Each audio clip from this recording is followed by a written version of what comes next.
Hello, my name is Henry Ormson. I am currently in the 8th grade and I am from Vancouver, Washington. In my research, I learned that tribal governments have the right to fish in their usual and customary places.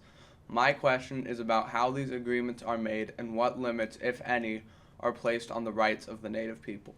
That is a really great question, Henry, and thank you for asking it.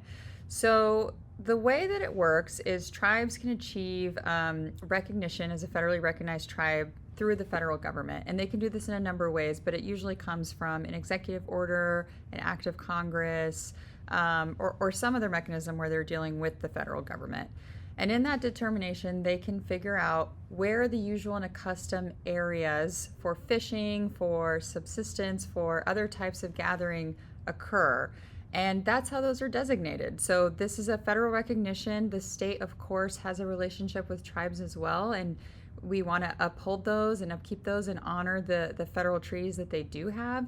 And that's why we work so closely with tribes as co-managers and as partners to ensure that they have access to all the things that they are entitled to.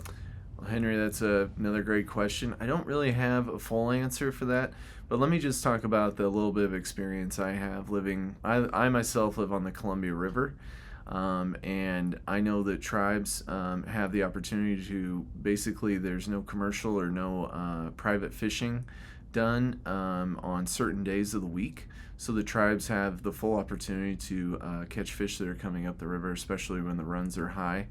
And I can tell you that tribes are very proud of salmon. Salmon means more to them than just food. It's a culture. It's a way of life. It's how they believe is the circle of life in some ways, and it's a really proud tradition that they have.